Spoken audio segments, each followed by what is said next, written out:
ओम शांति। तो आज के इस सायंकालीन सत्र में हमारे बीच में पधारे हैं हमारे आदरणीय राजयोगी भ्राता राजू भाई जी। एक हाथ हिलाकर हम आपका स्वागत करते हैं, सत्कार करते हैं, अभिनंदन करते हैं। आप बाल्यकाल से ही इस ईश्वरीय ज्ञान में चलते हैं, क्योंकि जब आपकी आयु 4 वर्ष की थी तब से ही आपके घर में ईश्वरीय कार्यों की कारोबार चलना शुरू हो गया था। गीता पाठशाला खुल गई थी। फिर तो आप लौकिक अलौकिक पढ़ाई दोनों पढ़ते रहे और 1971 में पहली बार मधुबन में आए। और जब मधुबन में आए तो अमिट छाप पड़ी दिल पर और मन ने कहा समर्पित हो जाए। उम्र छोटी थी और इसलिए 1972 में परमिशन लेटर लेकर पहुँचे और तब से आपकी समर्पित जीवन की यात्रा आरंभ हो गई।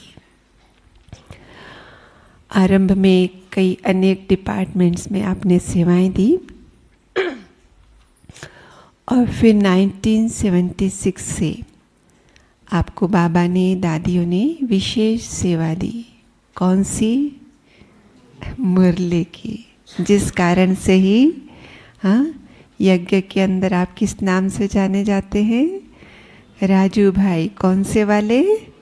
मुरली वाले राजू भाई। और आज हम सबका क्या सम्मान है?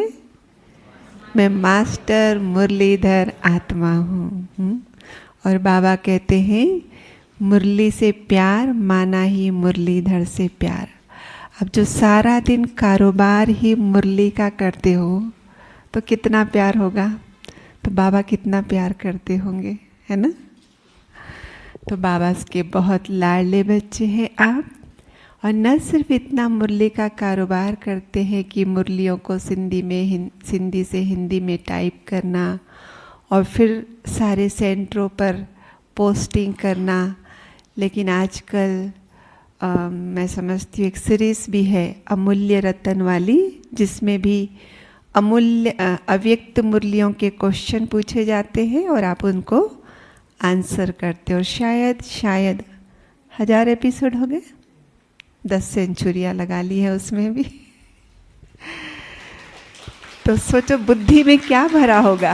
हाँ, सदा ही मुरली ज्ञान रत्नों से खेल रहे हैं। तो बाबा ने आपको स्पेशल दिव्य बुद्धि का भी वरदान दिया हुआ है। तो मुरली के अतिरिक्त और भी सेवाएं बाबा ने आपको दी है, जैसे पत्र पुष्प भी आता है सेंटरों पर। इवन दादियों के पास जो लेटर आते हैं उनको भी आप रिप्लाई देते हैं।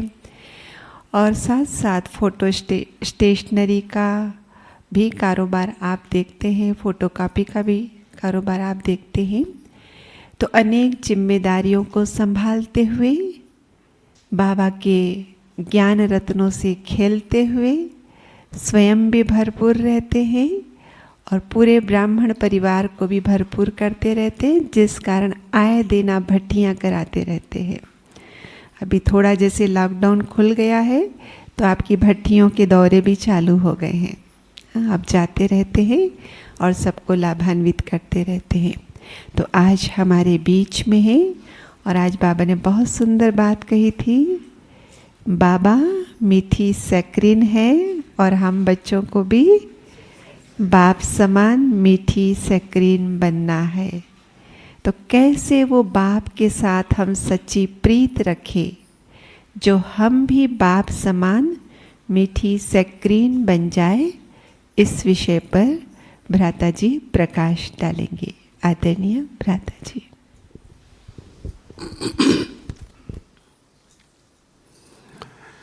ओम शांति।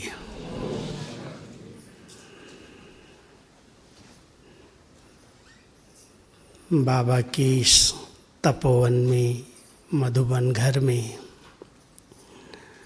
आप सभी मीठी सैक्रीन बनने ही आए हैं। मधुबन शब्द ही मधुरता और वैराग्य का सूचक है। मधु शहद को कहते हैं ना, मिठास की निशानी है, और वन वैराग्य की निशानी है। तो इस मधुबन की भूमि पर आना माना ही इन दोनों बातों का बैलेंस, एक तरफ मधुरता आ जाए, मिठास आ जाए जीवन के अंदर, और दूसरी तरफ इस पुरानी दुनिया से बेहद का वैराग्य आ जाए, क्योंकि परिवर्तन का आधार तो वैराग्य ही है। जब तक अंदर से वैराग्य नहीं आता तब तक कोई चीज़ छोड़ी नहीं जा सकती, त्याग नहीं की जा सकती। तो जो भी संस्कारों के अंदर कड़ुआहट है, खारापन है, उसको निकालना है। और बहुत मीठी सैक्रीन, जैसे सैक्रीन बहुत छोटी सी गोली कितना मिठास पैदा कर देती है, ऐसे ही आत्मा जो इतनी सूक्ष्म है, वो इतने दिव्य संस्कारों से, प्योर संस्कारों से भरपूर हो जाए। जैसे बाबा, उनके दिव्य संस्कार जिनके आधार से हर एक बच्चे को मिठास का अनुभव होता, अपनेपन का अनुभव होता है। मिठास कोई चीज़ तो नहीं है, लेकिन उनका प्यार, उनके स्नेह भरे बोल, उनकी बहुत प्यारी मीठी दृष्टि, उनके अच्छे वाइब्रेशन आत्मा को अपनी तरफ खींचते हैं, समान भाव का वरदान दे देते हैं। तो आप सभी बाबा के अंग संग रह करके, अंग संग रहना माना बाबा की याद में अगर हम रहते हैं तो अमृत वेले से रात्रि तक जो बाबा की याद में रहते हैं, उनके संग रहते हैं, उनको संग का रंग लगता है। किसी के भी संग रहो, कोई अगर नेगेटिव व्यर्थ सोचने बोलने वाले व्यक्ति का संग आपको मिल जाए तो थोड़ा समय के बाद उसके संग का प्रभाव पड़ता है। धीरे धीरे अंदर अंदर हर एक के प्रति वैसा ही दृष्टिकोण बनने लगता है। हम बाबा के संग सदा रहते हैं। बाबा पतित पावन है, इवर प्योर है, और जो बच्चे उसके अंग संग रहते हैं उसको उसका रंग तो लगता ही है। इसलिए ध्यान देने की बात है कि हम सब के अंदर इतनी मिठास, इतनी दिव्यता, इतनी पवित्रता, इतनी अलौकिकता आ जाए, जैसे सैक्रीन के अंदर सब कुछ भरा होता मिठास का लक्षण, ऐसे आत्मा में वो सब दिव्य गुण भर जाएं, समा जाएं, अवगुण निकल जाएं। निकालने की तो मेहनत करने की ज़रूरत नहीं है। मान लो आज अंधकार हो जाए तो अंधकार का कोई सोर्स नहीं होता, लेकिन अगर लाइट एक कहीं जल जाए छोटी सी तो पूरे अंधकार को ख़त्म कर देती है। लाइट का सोर्स है, लाइट कहीं से मिल रही है। तो जब बाबा की लाइट हम सबको मिल जाती है तो अज्ञानता का जो अंधकार आ गया है, जो देह अभिमान से आ गया है, वो अपने आप समाप्त हो जाता है। इतने समय से हम सब इस देह भान में रहे।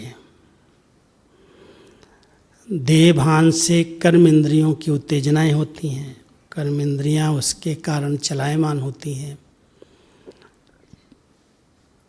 और देह अभिमान, एक है भान और एक है अभिमान।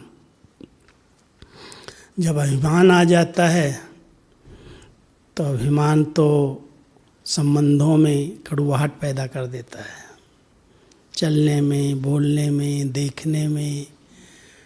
उसको लगता नहीं है मेरे अंदर अभिमान है, लेकिन दिखाई जरूर देता है कि ये जो चल रहा है, बोल रहा है, देख रहा है, कह रहा है, ये सब में कुछ न कुछ इसके अंदर मैं है, मैं कुछ हूँ। बाबा खुद भी बहुत नम्रचित, बाबा का एक शब्द साकार का था, इतना मुलायम। ब्रह्मा बाबा को बना दिया अपने समान, जो जरा भी कोई उनको देखने से, उनके साथ बैठने से, उनके बोलने से अहम भाव दिखाई नहीं दिया। इतना नम्र चित्त, निर्माण चित्त बन करके रहे। और अपने समान अपनी दादियों को, बच्चों को भी ऐसा बना दिया। उनके सामने भी जाओ तो वही मधुर बोल, वही मीठी दृष्टि, वही शुभ भावना संपन्न महावाक्य हम सब ने सुने हैं। तो बाबा हम सबको देहभान समाप्त करने के लिए तो कहते हैं, बच्चे जितना हो सकता है अपने को आत्मा निश्चय करके इन कर्मेंद्रियों का आधार लो और इनसे अलग हो जाओ। प्रैक्टिस करते हैं, हम सब कर्मयोगी हैं, कर्म में रहते हैं, कर्म क्षेत्र पर हैं। कर्म छोड़ करके तो हमें योग करना नहीं है। कर्म करें और करके न्यारे हो जाएं। तो इसके लिए हम अभ्यास करते हैं कि हम अपने कर्म क्षेत्र पर, एक है कर्म का बंधन, एक है कर्म का संबंध। बंधन बांधता है, कोई सेवाओं का बंधन आत्मा को अपनी तरफ खींचता है, वो दुख देता है। संबंध सेवाएं हैं, करना है, जरूरी है, करते हैं, संबंध है उनसे। लेकिन वो संबंध बंधन न बन जाए, उस पर बहुत ध्यान देना। सेवाएं करते करते, कर्म में आते आते कई बार कर्म अपने बंधन में बांध देते हैं। कर्म संबंध के लिए हम शरीर में आते हैं, पाठ बजाते हैं, कर्म करते हैं। शरीर निर्वाह के लिए बाबा ने सबको छुट्टी दी है, खूब अच्छी तरह से कर्म करो, 6 घंटा 8 घंटा खूब बिजी रहो, लेकिन कर्म में बंधना नहीं। कर्म किया, कर्म से न्यारे बन गए। जो न्यारे प्यारेपन का अभ्यास है, कर्मेंद्रियों का आधार लो, कर्मेंद्रियों से कर्म कराओ और बीच बीच में कर्म करते करते अपने आत्मिक स्वरूप में स्थित हो जाओ। मैं आत्मा इन कर्मेंद्रियों का आधार ले करके कर्म कर रही हूँ, करा रही हूँ।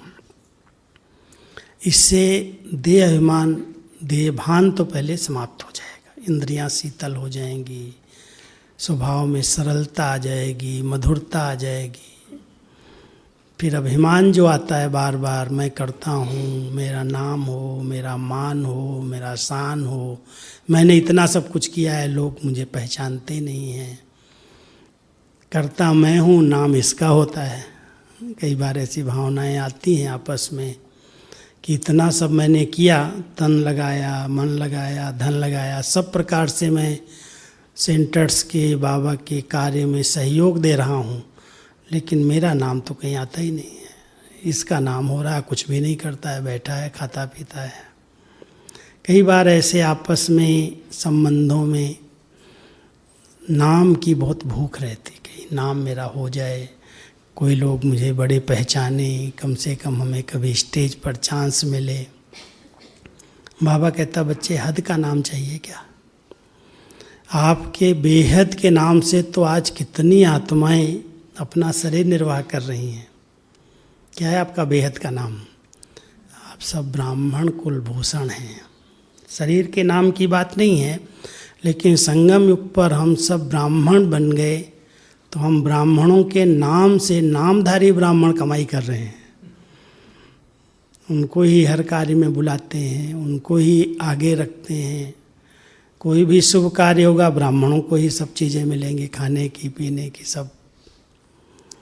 तो बाबा कहते हैं कि आपके नाम से तो ब्राह्मण आत्माएं कितना लाभ ले रही हैं।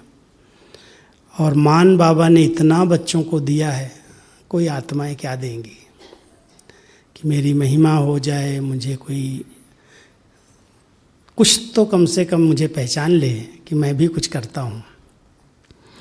बाबा कहता है देखो मैं आप बच्चों का मान इतना करता हूँ जो अपने से भी ऊंचा बना देता हूँ। मेरी सिंगल पूजा होती है, शिवलिंग के रूप में होती है, और आप बच्चों की तो डबल पूजा होती है। शालिग्राम ही रूप में पूजे जा रहे हो और देवी देवताओं के रूप में भी पूजे जाते हो।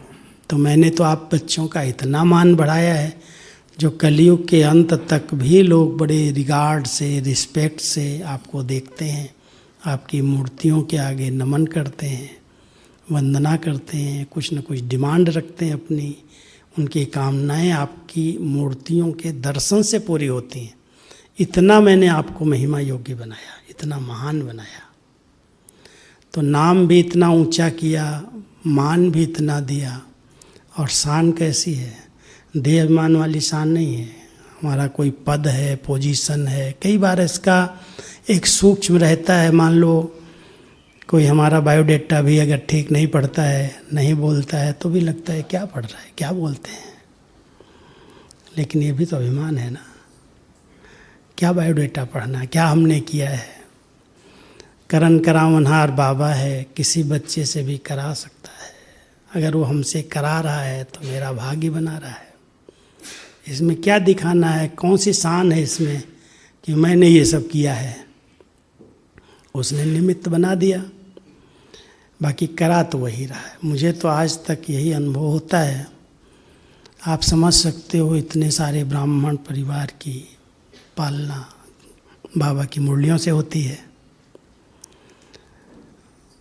मुरलीधर बाबा है, करन करावनहार बाबा है। हमको तो सिर्फ बीच में कुछ दलाली मिल जाती, महिमा हो रही है, कर तो कुछ नहीं रहे हैं। कभी कभी बैठ जाते हैं, बाबा को कहते हैं बाबा आपके बच्चे हैं, 8-10 लाख से भी अधिक परिवार मुरली सुनते हैं, कितनी भाषाओं में मुरली छप रही है। सबका जीवन, ब्राह्मण जीवन का आधार मुरली है। अगर आप कुछ भी मुझ आत्मा को टच कर देंगे तो सबको मिल जाएगा। तो बाबा की याद में, प्यार में बैठ जाते हैं, बाबा करा लेता है, उंगलियां चल जाती हैं।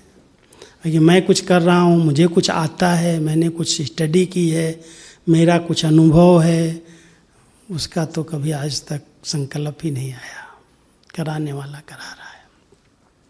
उसके बच्चे हैं, उसको पालना करनी है, उसको संपन्न संपूर्ण बनाना है, और उसके लिए आधार तो केवल पढ़ाई ही है। पढ़ाई के आधार से ही बन रहे हैं। तो क्या उसको पढ़ाना है, कैसे उसको पालना करनी है, वो जानता है, मैं नहीं जानता। लेकिन हम एक ही लक्ष्य रखते हैं कि हम बाबा के बहुत राइट इंस्ट्रूमेंट बन करके रहें। उसमें अपनी जरा भी मन की मत, पर की मत मिक्स होने न दें। बाबा ने जो बोला है, जैसा बोला है, जितना बोला है, उसके अलावा न मैं क्लास में कोई बोल दूं शब्द, न कहीं लिख करके भेज दूं। कर सकता हूं क्योंकि कोई कहने वाला नहीं है मेरे आगे पीछे, कोई जांच करने वाला नहीं है। लेकिन बाबा का कार्य है, बाबा ने जो पढ़ाया है, जो सिखाया है, जो दिया है, और जो देना चाहता है वो करा रहा है। इसमें जरा भी अभिमान नहीं आता, मैंपन नहीं आता। बहुत आत्मा निमित्त भाव से नम्र चित्त बन जाती है। अभी सब बच्चों को बाबा चाहते हैं, एक गुण सब गुणों को ले आता है। जैसे एक अवगुण सब अवगुणों को ले आता है। अवगुण लाने के लिए मेहनत करनी पड़ती, सिर्फ आपको अभिमान है, देह का अहंकार है, देह अभिमान है, तो उसकी रचना काम, क्रोध, लोभ, मोह सब एक के पीछे आ जाते हैं। अभिमान को अगर नहीं मारा किसी ने तो कई विकार उत्पन्न हो जाएंगे।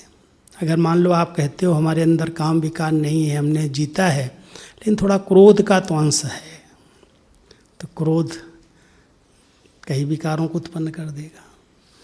क्रोध से पता चलेगा इसको अभिमान कितना है, अपनेपन का अधिकार कितना ये रख रहा है दूसरों के ऊपर, इसके अंदर आसक्तियाँ कितनी हैं। तो एक क्रोध विकार अनेक विकारों को ले आता है।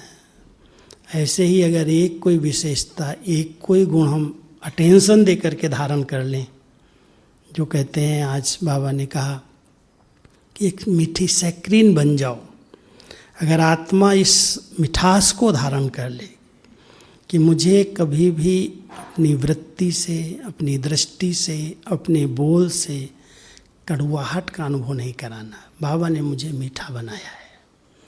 हमारी बोल की भाषा जो है वो बहुत मीठी मधुर हो तो नेचुरल है, हम सबकी विशेषताएं देखेंगे तभी हो सकता है।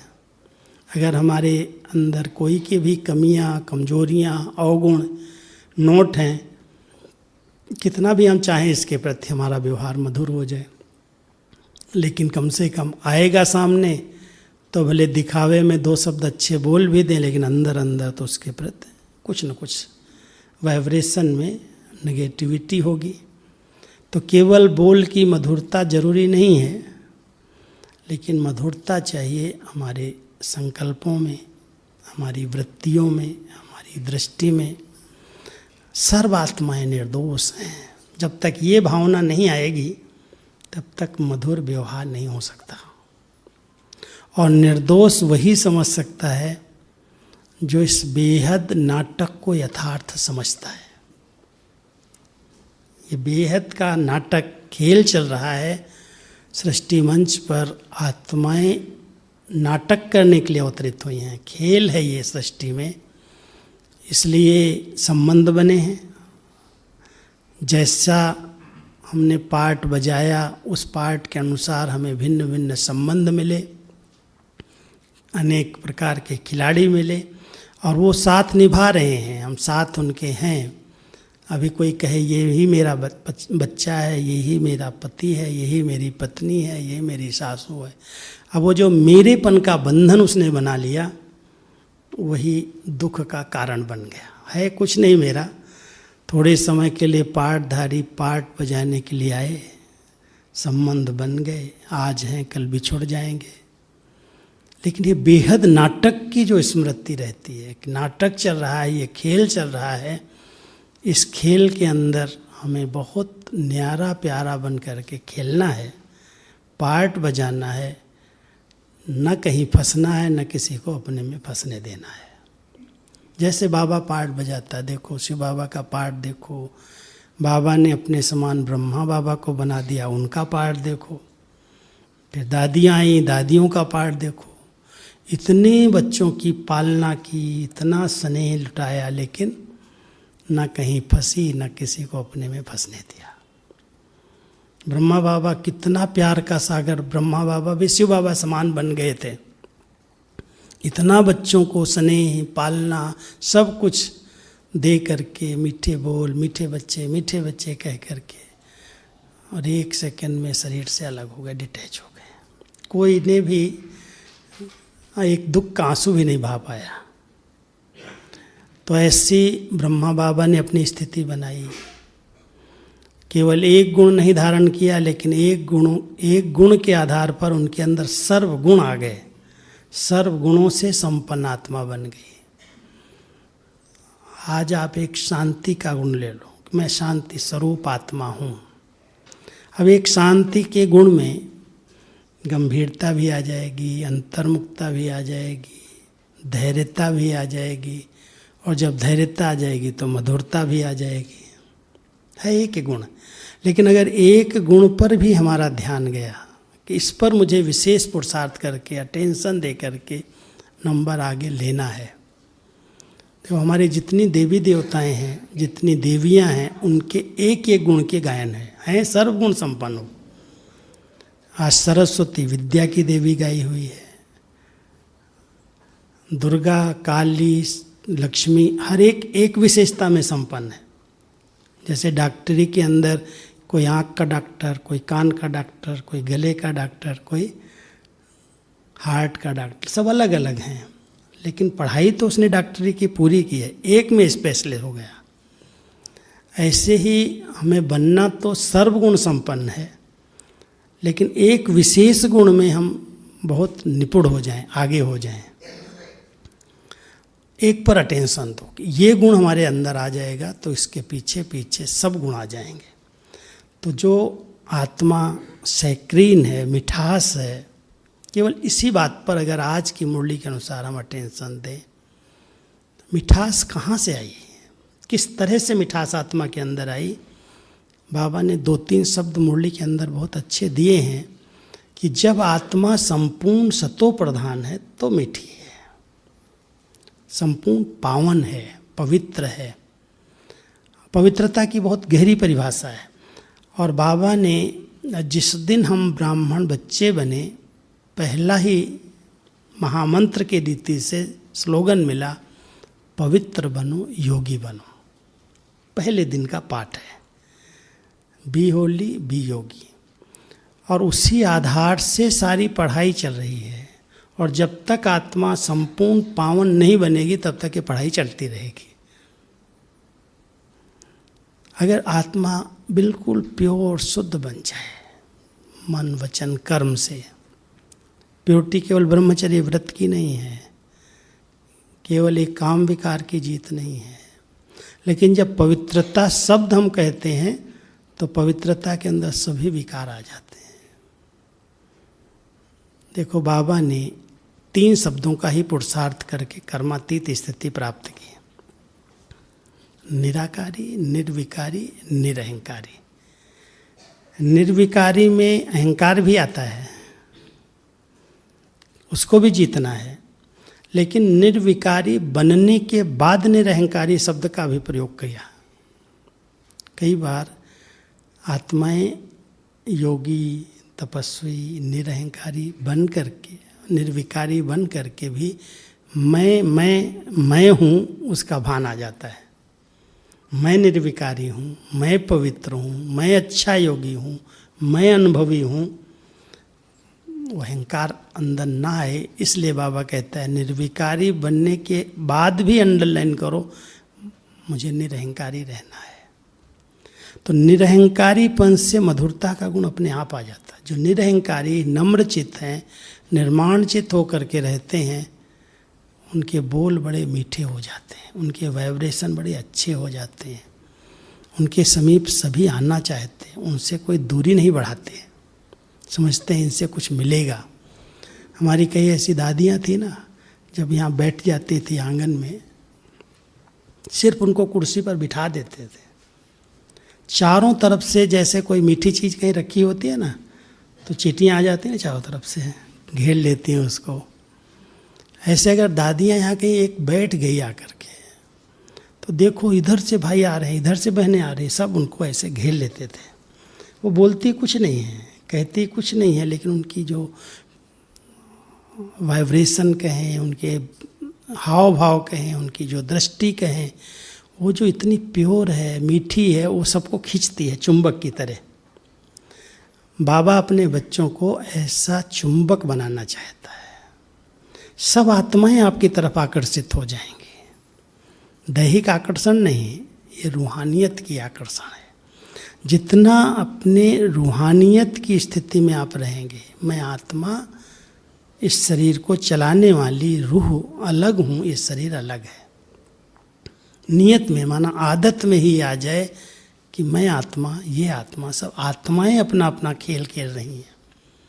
तो इन दादियों ने बहुत गहरा पुरुषार्थ ये किया, शरीर भान को उन्होंने गला दिया, बिल्कुल एक आत्मिक स्वरूप, और सब निर्दोष भावना से। सब अच्छे हैं, बाबा के सब बच्चे बड़े अच्छे हैं, सब विशेष हैं, विशेष आत्माओं का संगठन है।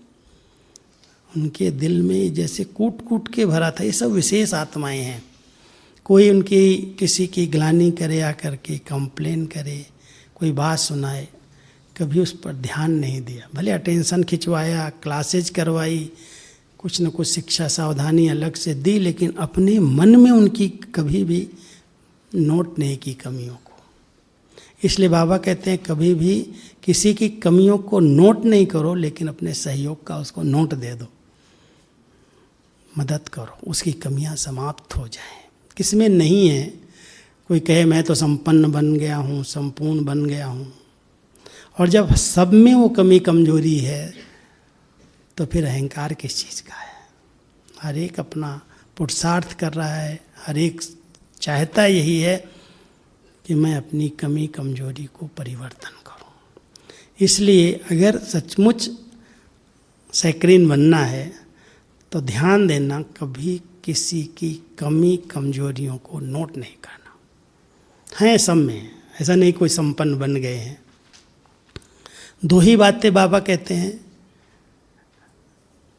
किसी की विशेषताओं पर प्रभावित हो जाना, ये बड़ा विशेष है, सहयोगी है, स्नेही है, बहुत अच्छे संस्कार वाला है, बड़ा मीठा स्वभाव वाला है।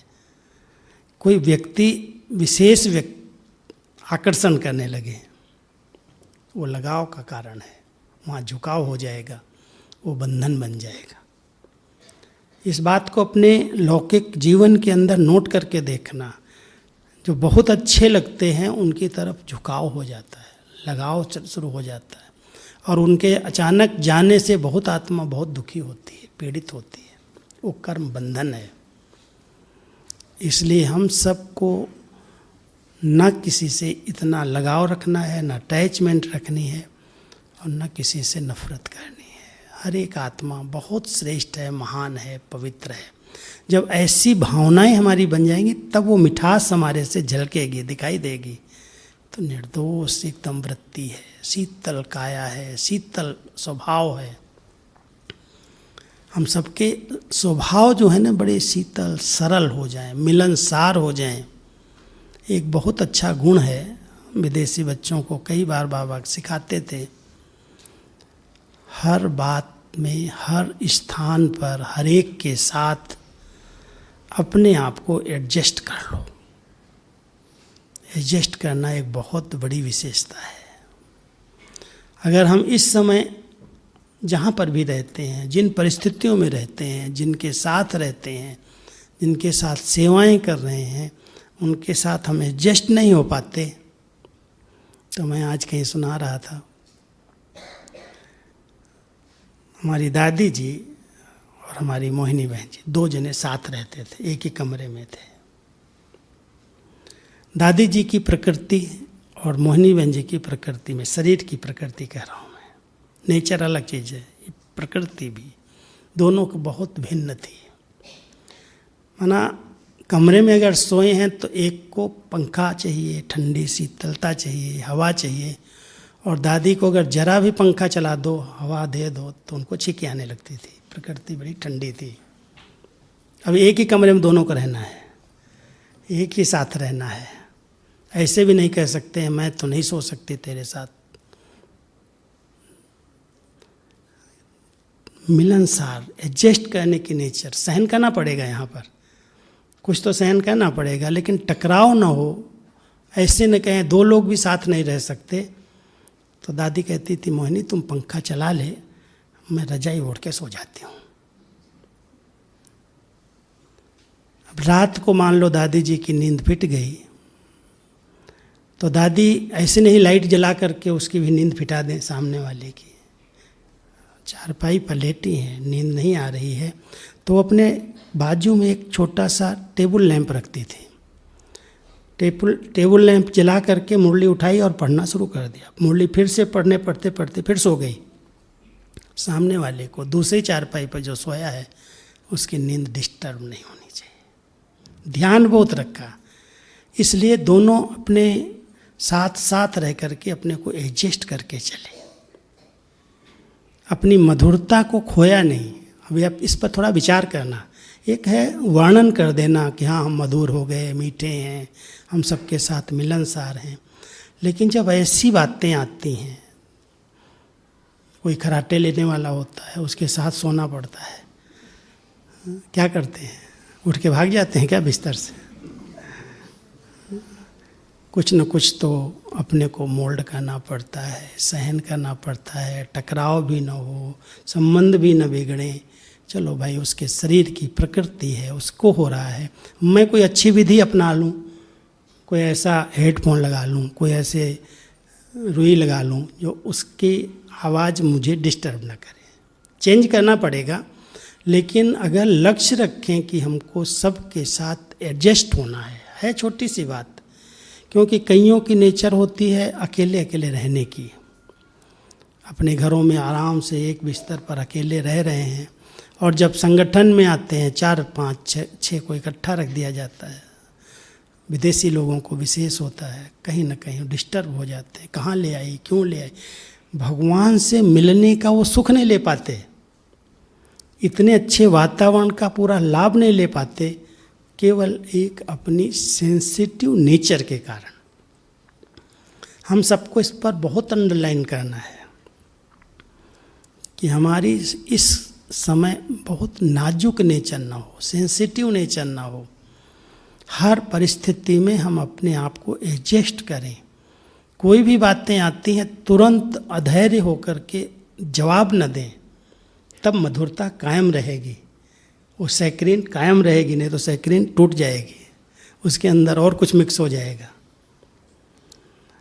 इसलिए बाबा के समान बनने के लिए, संग का रंग लग जाए उसका, बाबा के प्यार में योग में बैठते हैं तो बाबा जैसे प्यार का सागर है, सुख का सागर है, आनंद का सागर है, उसके साथ हम बैठ रहे हैं, उसका हम चिंतन कर रहे हैं, तो उसके रंग में हम रंग जाएं, वो हमारे संस्कारों में शांति, पवित्रता, आनंद, सुख समा जाए, तब तो कहेंगे इसका योग यथार्थ है। नहीं तो योग क्या कर रहा है?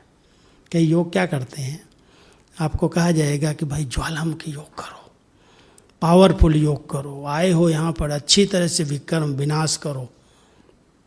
अब बेचारों को कईयों को पता ही नहीं ज्वालामुखी योग क्या होता है, ये बिंदु बिंदु क्या होता है, बनती नहीं वो स्टेज, फिर कंप्लेन करते हैं। यहाँ तो सुन लेते हैं, हाँ हाँ कर लेते, बाहर आके प्रश्न पर प्रश्न करते, भाई जी मेरा तो योग लगा नहीं, मेरी तो बिंदु रूप स्टेज बनी नहीं, वो ज्वालामुखी योग की स्टेज बनती नहीं है, मेरे विक्रम विनाश ही नहीं होंगे क्या? बहुत सारे प्रश्न आते हैं। और जब तक विक्रम विनाश नहीं होंगे, संस्कारों में परिवर्तन नहीं आएगा, तब तक ये दिव्यता, मधुरता, रूहानियत, अलौकिकता कहाँ से आएगी? तो विक्रम तो विनाश होने चाहिए। अब योग लग ही नहीं रहा है उसका, तो विक्रम विनाश नहीं होंगे क्या? क्या विधि है?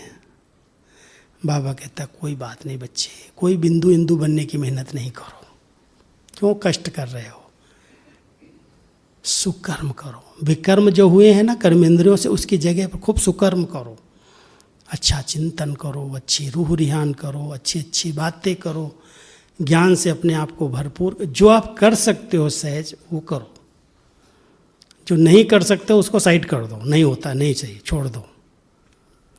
युद्ध नहीं करो, मेहनत नहीं करो। बाबा इस समय अपने बच्चों को युद्ध करते, मेहनत करते देखना नहीं चाहता। कहता बच्चे इतनी भक्ति में तुमने मेहनत की है, कितने धक्के खाए हैं, कितने समय तुम लाइन में खड़े रहे हो मेरे दर्शन करने के लिए, मूर्ति के हो भी। अभी मैं बच्चों को मेहनत नहीं देता, धक्के नहीं देता। मेरे बच्चे बन गए हो तो बच्चे बन करके रहो, अधिकारी बन करके रहो, अपना अधिकार रखो और अधिकार के आधार से बाबा से सब कुछ ले लो। बाबा प्यार का सागर, सुख का सागर, आनंद का सागर, केवल चिंतन करके उसके साथ अपने आप को मिलाओ। क्या सचमुच बाबा मेरे साथ है? मेरे अंदर वही सब ईश्वरीय गुण समाते जा रहे हैं। अगर सचमुच आत्मा के अंदर वो सब ईश्वरीय गुण आ जाएं, तो भविष्य दिव्य गुणों से आत्मा अपने आप भरपूर हो जाएगी। दिव्य गुणों को धारण करने की दूसरी मेहनत करने की जरूरत नहीं है। वो तो अनेक गुण हैं, 36 गुण, 56 गुण, कितने सारे गुण लिस्ट हम लोग बनाते हैं तो बनते हैं। लेकिन उन दिव्य गुणों की धारणा का आधार केवल 7 ईश्वरीय गुणों पर अटेंशन दो। आत्मा के जो निजी गुण हैं उनमें गिरावट आई है, और आत्मा के अगर 7 गुण बाबा की याद से, उनके कनेक्शन से, उनकी शक्ति से आत्मा के अंदर भरपूर हो जाएं, वो कमी भर जाए, तो वो सब दिव्य गुण अपने आप आ जाएंगे।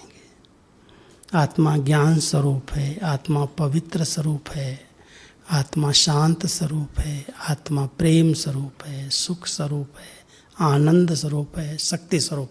यही 7 गुण है ना, नंबरवार। अब यही 7 गुण जो कम हो गए, धीरे धीरे शांति की शक्ति, पवित्रता की शक्ति, ज्ञान की शक्ति, समझ की शक्ति खत्म हो गई। अब हम इसका जो स्रोत है, जहाँ से गुण आते हैं, जहाँ वो सागर है, उसके साथ हम बुद्धि को जोड़ते हैं, बस कनेक्ट होते हैं। विधि यथार्थ है, विधि को यथार्थ समझ करके ही करना है।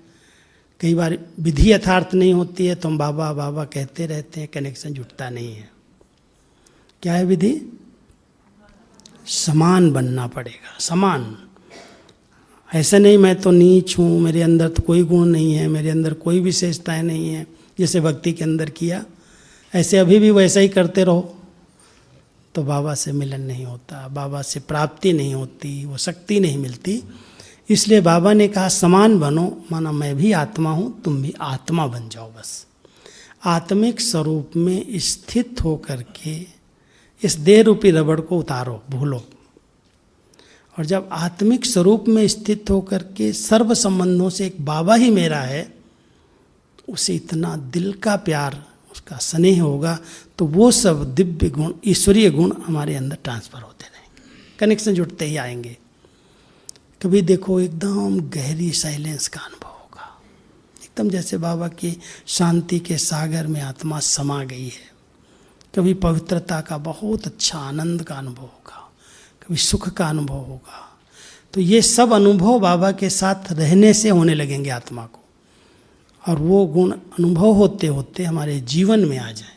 जब चिंतन ना हो, कई बार हम चिंतन तो कर लेते हैं, लेकिन जब कोई परिस्थितियां हमारे सामने आती हैं, जब कोई ऐसे कारण बनते हैं, उस समय स्थिति हलचल में आ जाती है। और बाबा चाहते हैं कि मेरे बच्चे कैसा भी कारण हो, ये सब निवारण स्वरूप बन करके रहें। क्या करूं, ऐसा कारण था, इस कारण से मैं डिस्टर्ब हो गया, इस कारण से मुझे गुस्सा आ गया, इस कारण से मैंने ऐसा बोल दिया। बाबा कहता है कारण कोई भी नहीं है, ये आपकी कमजोरी है। अगर संकल्प में दृढ़ता है, कुछ भी हो जाए, मुझे एक भी शब्द अपशब्द नहीं बोलने हैं, एक भी शब्द जोश में नहीं बोलना है। संकल्प करके जाओ, क्या हो सकता, क्या नहीं हो सकता है। मैं आपको बताऊं, मैंने 40-45 साल पहले संकल्प किया था। यहाँ पर हमारा एक फोटोकॉपी डिपार्टमेंट जब मेरे हाथ में आया, मेरे ऑफिस और कमरा एक ही था, और ऑफिस कमरा होने के कारण जो हमारे साथ सेवादारी थे उनका कमरा अलग था, दूर रहते विज्ञान भवन में। जिसको जब काम पड़े, रात को दिन में, मैं गहरी नींद में सोया हूँ, जगा दे, भाई साहब ये काम जरूरी है, अभी करना है। और मैं चिड़चिड़ा हो गया,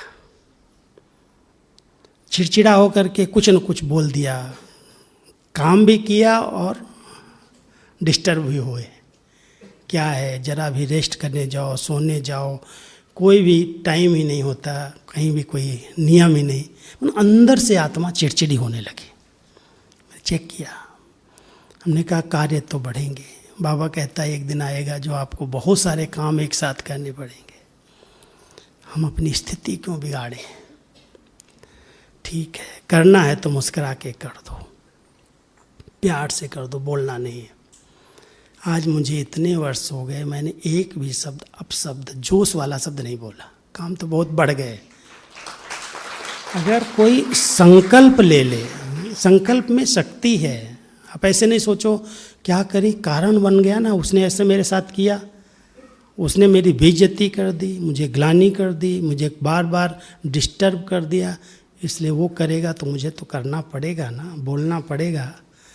तो बाबा कहता फिर ये तो आपका कारण है, इसको तो कोई छुड़ा नहीं सकता। अगर आप किसी भी विकार को जीतना चाहते, सच्चे दिल से आप महसूस करते हैं कि मुझे इस विकार को समाप्त करके छोड़ना है, कुछ भी हो जाए। बाबा कहता है हिमालय जितनी बड़ी बात भी आ जाए, लेकिन जहाँ दृढ़ता की शक्ति है, संकल्प में शक्ति है, वहाँ कोई भी हिला नहीं सकती, कोई भी बात हिला नहीं सकती। आज अगर आप ये संकल्प लो, मैं बहुत मीठी सैक्रीन बन करके यहाँ से जाऊँ, मेरी दृष्टि से, हमारे वाइब्रेशन से, हमारे बोलने से, हमारे हर कर्म से लोगों को बस अपनेपन की फीलिंग आए, मिठास का अनुभव हो। ये न कहें पता नहीं कैसा करता है, कैसे रहता है, क्या बोलता है। आप देखेंगे इससे कितना संबंधों में प्यार, आपसी स्नेह, एकता, सब प्रकार की पारिवारिक जीवन के सुख का आप अनुभव कर सकते हैं।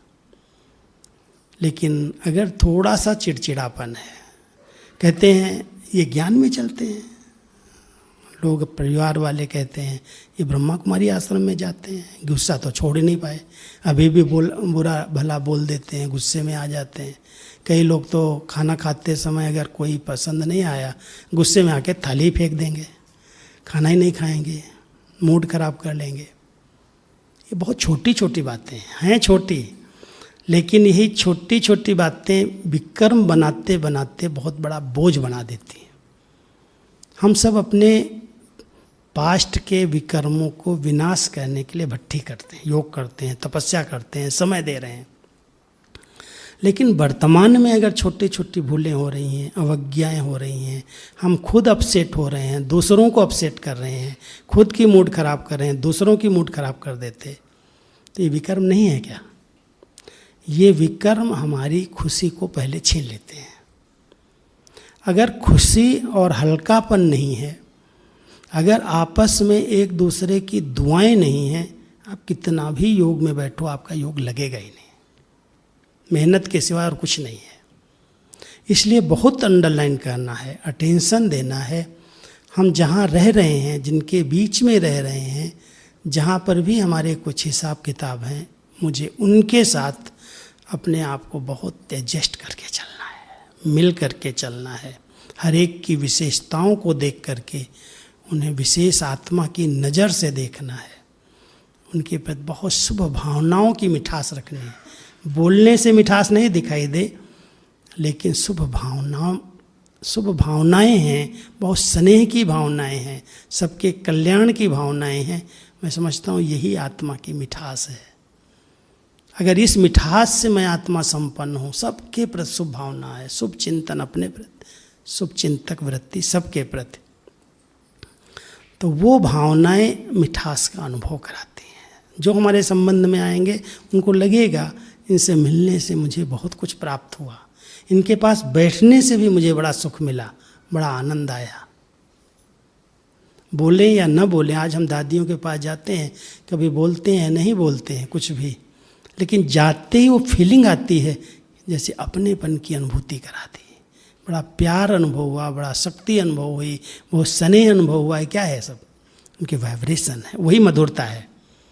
ऐसी सैक्रीन हैं आत्माएं, जो सैक्रीन की तरह एक स्थान पर बैठी हैं, तो सब आत्माएं उनको मिलना चाहती हैं, उनसे बात करना चाहती हैं, उनके दो बोल सुनना चाहती हैं। और आजकल पता क्या कहते हैं? मेरे सिर पर हाथ रख दो। हाथ रखने से भी कुछ मिलता होगा भाई। वैसे तो बाबा मना करता है किसी के सिर पर तुम क्यों हाथ रखते हो, हाथ तो बाबा का है। हैं? आप सबके हाथ है सिर पर बाबा का है, अनुभव करते हो? कौन सा हाथ है?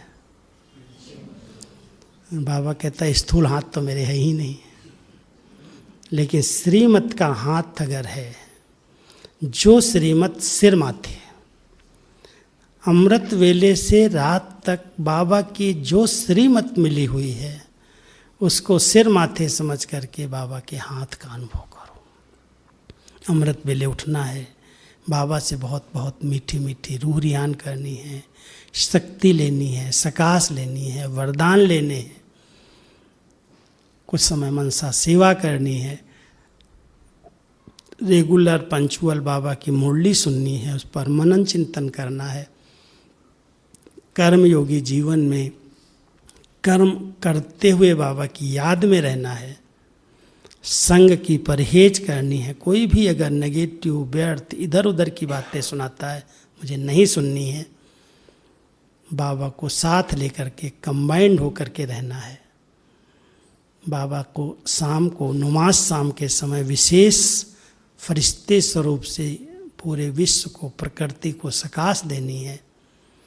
रात को अपना सारा पोता मेल बाबा को सुना करके हल्की ड्रेस में बाबा से गुड नाइट करके सो जाना। ये सारी दिनचर्या ये बाबा की श्रीमत है। और इस श्रीमत प्रमाण जो आत्माएं अमृत वेले से रात तक चलती हैं, उनको कोई भी विशेष पुरुषार्थ करने की ज़रूरत नहीं है। जैसे बाबा ने नेचुरल दिनचर्या बनाई, दादियों ने उस नेचुरल दिनचर्या के आधार से अपनी संपूर्णता को प्राप्त कर लिया। हमें कोई भी विशेष रात भर जाग करके, मेहनत करके, पुरुषार्थ करके, बाबा कहता क्यों इतनी मेहनत करते हो? बहुत सहज योगी, सरल योगी बनो, नेचुरल योगी बनो और श्रीमत सिर माथे बस। कोई भी परमात्म आज्ञा की अवज्ञा न हो, इस पर ध्यान देना बस।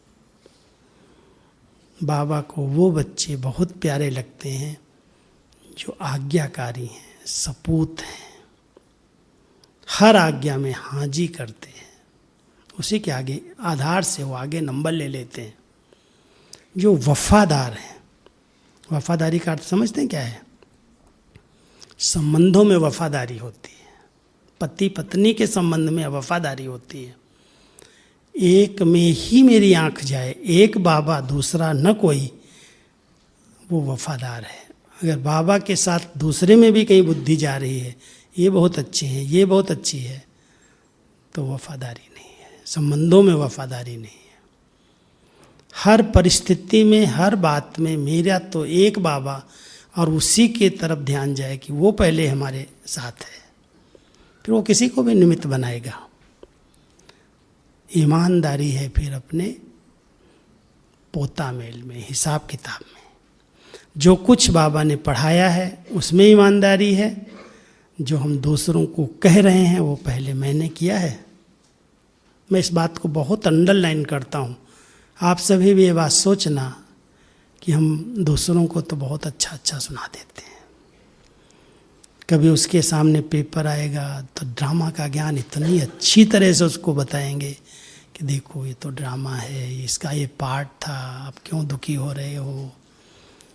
लेकिन अपने सामने जब वो कोई बात आ जाती है तब ड्रामा कहाँ चला जाता है। एक हफ्ते पहले मैं एक स्थान पर गया था, एक बेटी को माता ने समर्पित किया और अपने घर में बहुत अच्छी वो पाठशाला चलाती थी। बहुत अच्छी ज्ञानी आत्मा, समझदार आत्मा, सबको, कोई किसी के आगे पेपर आया। इस कोरोना काल में तो हर एक के आगे एक आधा पेपर आया ही है, कोई ना कोई संबंधी गए हैं। कहती है मैंने सबको सांत्वना दी, सबको ज्ञान दिया, सबके आंसू पोंछे, सबको खुश किया, लेकिन अचानक उसका ही पति चला गया। और उसके जाने के बाद कहती है ज्ञान को मैं इतना यूज करती हूँ लेकिन मेरे आंसू नहीं रुकते।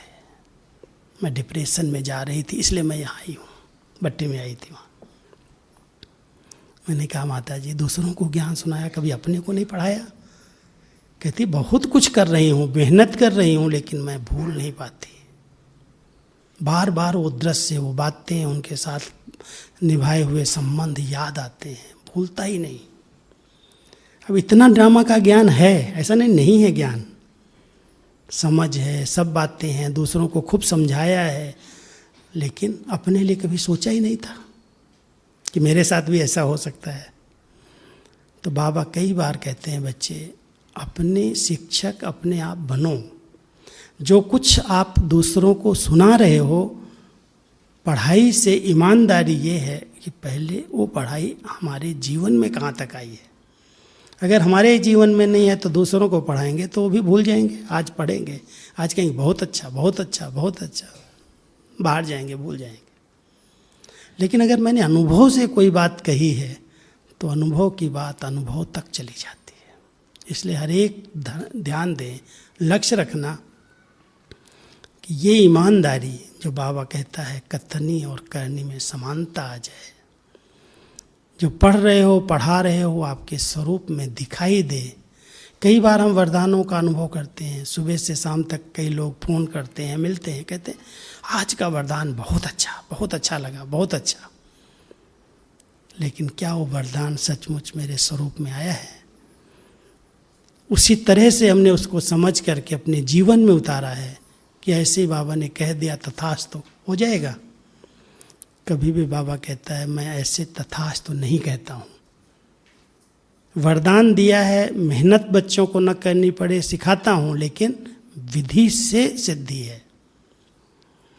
विधि अगर यथार्थ है तो कोई मेहनत नहीं है। हर बात में बाबा ने विधियां सिखाई हैं और उस विधि के आधार से जो आत्मा चलती है वो सिद्धि स्वरूप बन जाती है। इसलिए जो भी आप करो चेक करना, सचमुच बाबा की बताई हुई विधि प्रमाण में कर रहा हूँ तो सफलता मिलती है। मान लो आज कहते हैं बाबा मुझे हर बात में मदद करे, मदद करता है। कैसे मदद करता है? बच्चे तो उसके सब हैं, हजारों में बच्चे हैं। मदद एक को करेगा दूसरे को नहीं करेगा तो लोग उसको भी कहेंगे।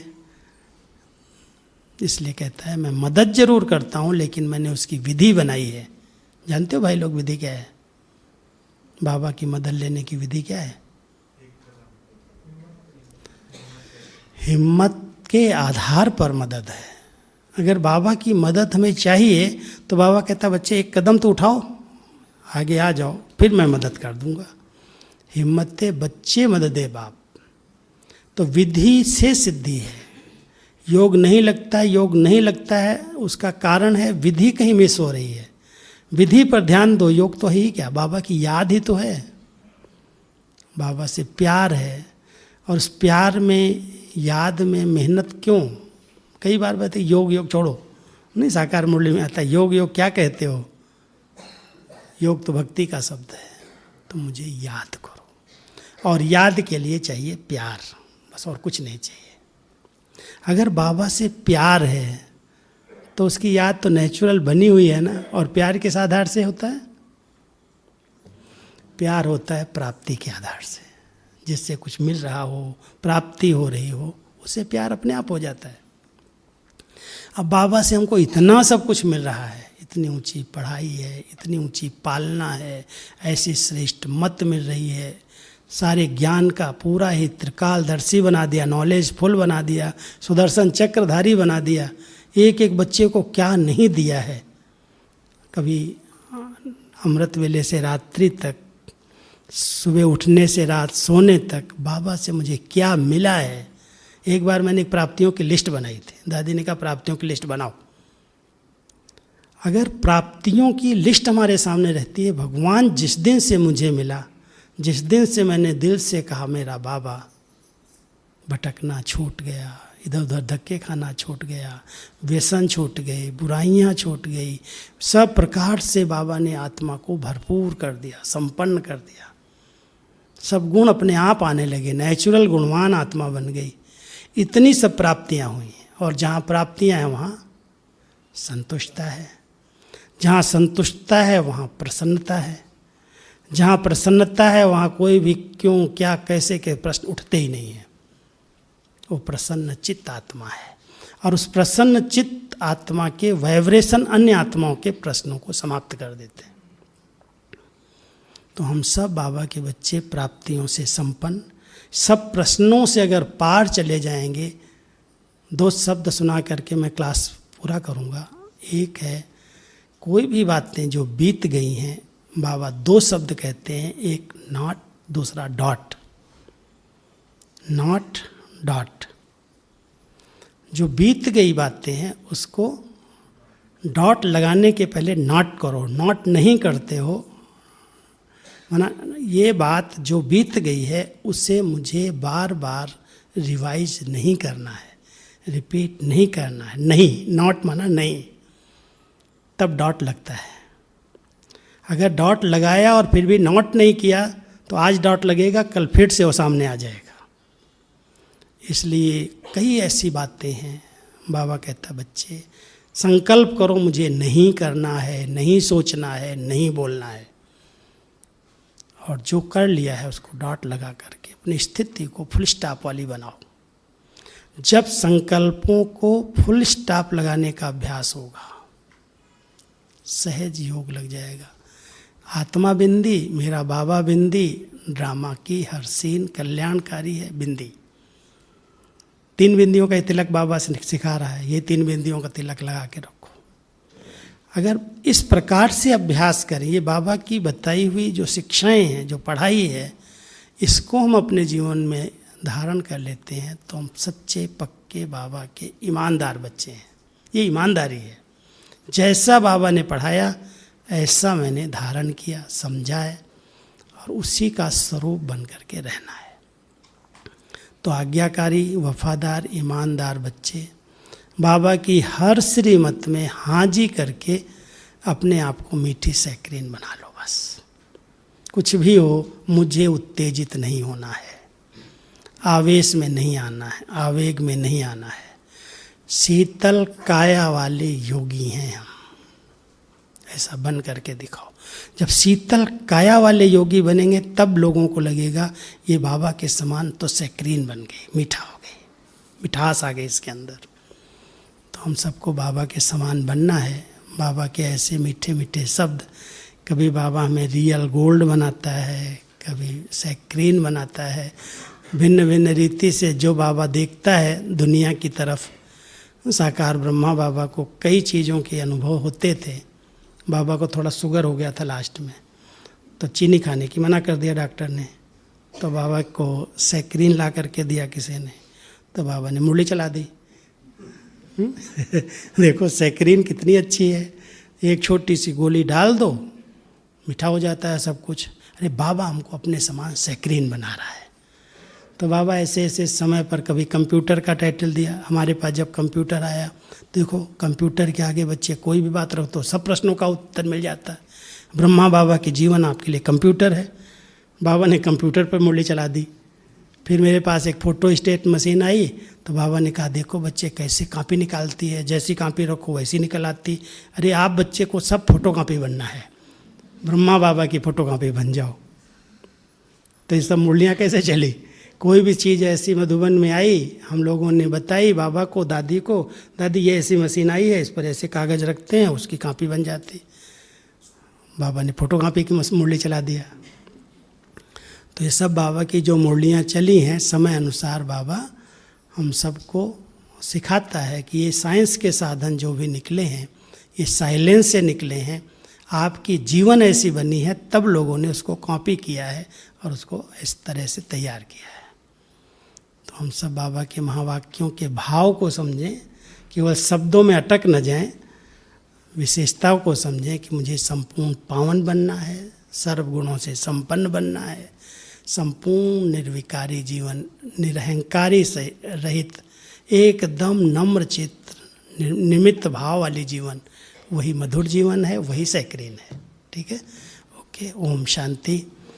अभी हम सभी आधा घंटे के लिए चलेंगे बाबा के पास, कि बाबा को यहाँ ही बुलाएंगे?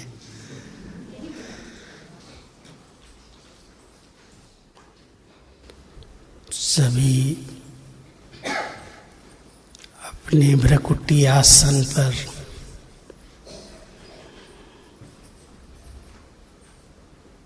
चमकते हुए सितारे का अनुभव करो। मैं आत्मा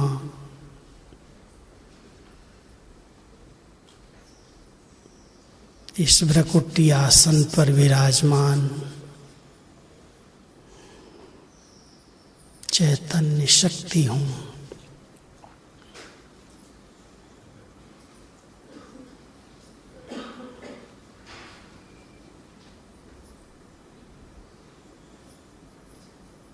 बहुत प्यार से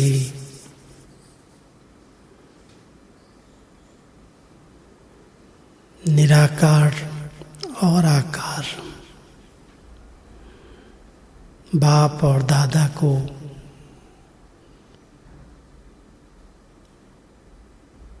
इस सभा में आने का निमंत्रण दो।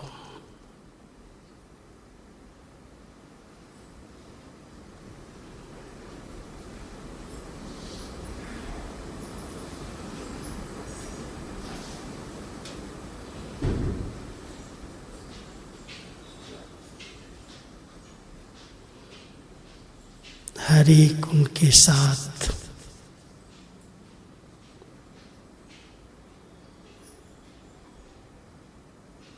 कंबाइंड स्वरूप की स्थिति में बैठो।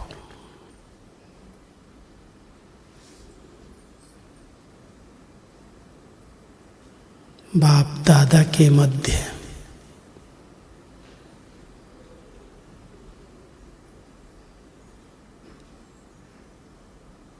आत्मा उनके साथ का अनुभव कर रही हूँ।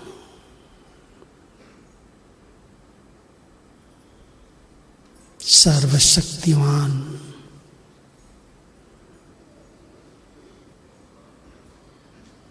पतित पावन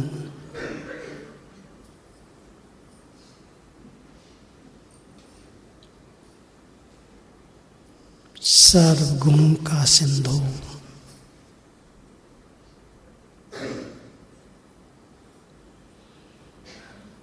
उनके समीप में आत्मा कंबाइंड होकर उनके सर्व दिव्य गुणों से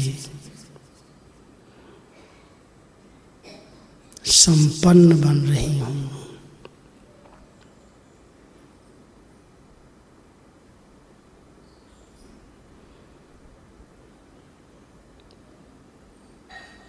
अपने मास्टर सर्वशक्तिवान परम पवित्र स्वरूप में स्थित होकर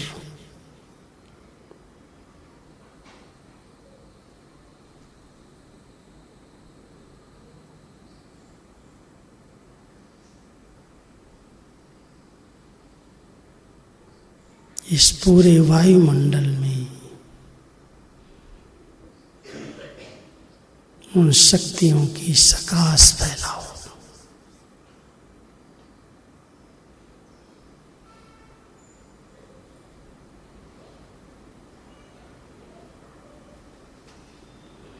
अनुभव करो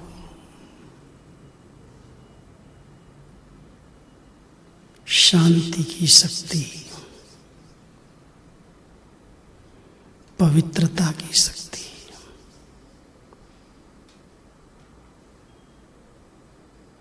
इस वायुमंडल में चारों ओर फैल रही है।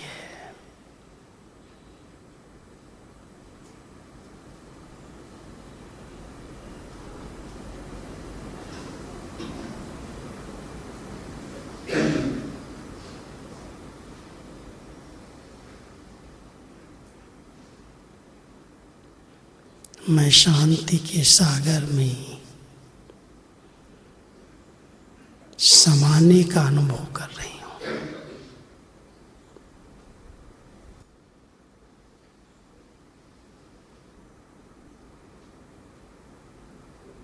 सभी अपनी निराकारी वतन में उस मूल वतन घर में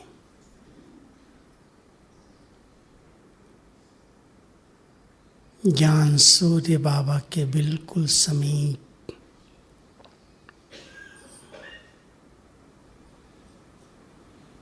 गहन शांति की पवित्रता की अनुभूति करो। उस घर में आत्मा